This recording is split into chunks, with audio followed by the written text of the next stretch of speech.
Salut chers auditeurs de la Rhapsodie des réalités, nous sommes jeudi 18 septembre 2025 et l'homme de Dieu pasteur Chris Oyakhilome, l'auteur de ce dévotionnel, nous parle à propos de marcher dans la réalité de votre nature divine.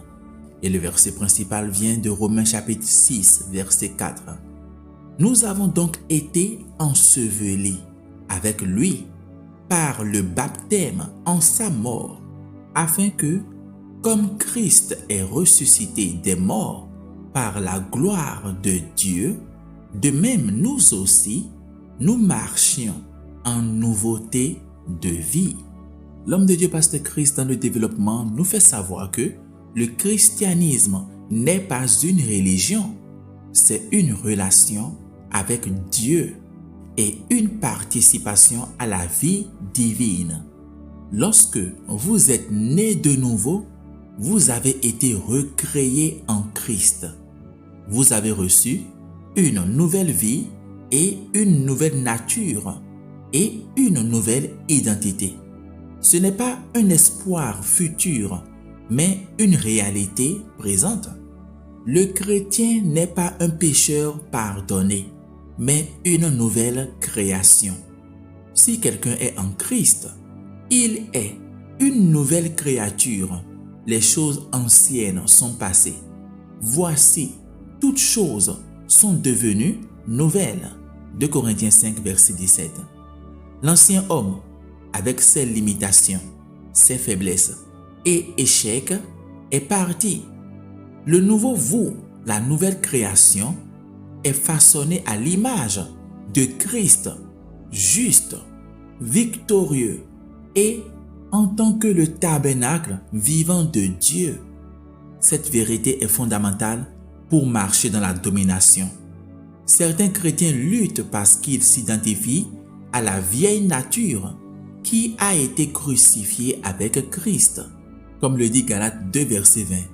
Ils prient comme des mendiants, pensent comme des victimes et parlent de défaite parce qu'ils ne savent pas qui ils sont réellement en Christ. Mais vous êtes la justice de Dieu en Christ Jésus, comme le dit 2 Corinthiens 5, verset 21. Vous êtes plus que vainqueurs, Romains 8, verset 37. Vous avez été bénis avec toutes les bénédictions spirituelles dans les lieux célestes en Christ Jésus, Éphésiens 1, verset 3. Vous êtes complet en Christ, Colossiens 2, verset 10. Vous venez de Dieu, votre origine est divine, 1 Jean 4, verset 4. Donc, ayez cette conscience, vivez la vie divine. C'est cela le christianisme. C'est une vie de puissance, de gloire et de communion avec l'Esprit. Chaque jour est une opportunité pour vous d'exprimer Christ et de manifester les réalités du royaume. Refusez de vous voir d'un point de vue naturel, comme un simple homme. Psaume 82, verset 6 nous dit « J'avais dit, vous êtes des dieux, vous êtes tous fils du Très-Haut. Vous êtes un être divin. Vous avez été amenés dans la vie et l'immortalité. Marchez dans la réalité de votre nature divine. » 2 Pierre 1, verset 3 dit « Comme sa divine puissance nous a donné tout ce qui contribue à la vie et à la piété, par la connaissance de celui qui nous a appelés par sa gloire et par sa vertu. » 2 Pierre 1, verset 3. Alléluia. À présent, nous allons prendre la confession que je vous invite à répéter de tout votre cœur. Allons-y. Je suis une nouvelle création en Christ Jésus.